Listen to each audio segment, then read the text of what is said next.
I'd like to ask the Minister for Health and Social Care what assessment has been made of the potential for provider failure in the adult social care market in the island as set out in Section 20 of the Yellowhammer documents. The Minister for Health and Social Care. Thank you, Mr. President. It is well documented on public record that in the UK there is a risk of social care provider failure, with many fragile due to declining financial viability. There is also a risk apparent in the island. Recent years have seen care homes and care homes with nursing close. To mitigate this risk, the Department developed a contingency plan in 2017.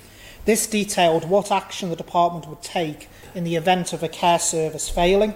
In light of the Yellowhammer documents, this contingency plan has been reviewed and updated. There are actions identified in the event of provider failure. In the case of an immediate or imminent closure, a DHSC manager with a current understanding of the Regulation of Care Act 2013 will be identified. Following on from this, there are further options. DHSC take over the service and provides a supervisory and line management function to the existing staff team, also takes over payment of salaries and wages and becomes parent company.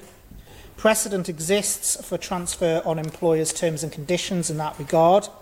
Or DHSC takes over the service, including provision of staffing and direct line management, in effect becomes equivalent to the registered provider. Alternatively, a different private third sector provider takes over the service and so becomes the registered provider. The Department's priority is to ensure that our most vulnerable citizens are well cared for and supported in an appropriate setting. Supplementary, Mr. Hooper. Thank you, Mr. President. I think the Minister has answered most of my supplementaries already. Two questions for the Minister, though. The first one is about funding and about whether or not he has actually sat down and applied for any additional funding, or at least made Treasury aware that there may need to be a drawdown on perhaps the Brexit fund, as has already been mentioned.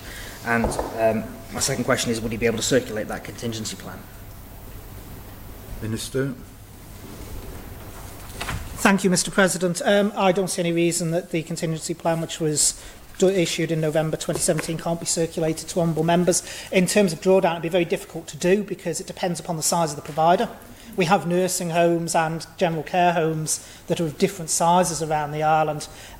It's not necessarily due to Brexit. They might have problems and fail. This contingency plan isn't there for Brexit. It was done back in 2017 as an approach in general. So I think it's one of those things that you wouldn't know until it happens. But the important thing is that we've got the 3 different contingency arrangements that we can take up if required to do so, because protecting the people in those homes is the most important point. Supplementary question, Mrs. Beecroft.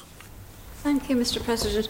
Would the Minister agree with me that provider failure can be for a number of reasons, and one of those reasons could be that they can't get the appropriate staff to enable them to comply with the regulations that they need to continue carrying out their business?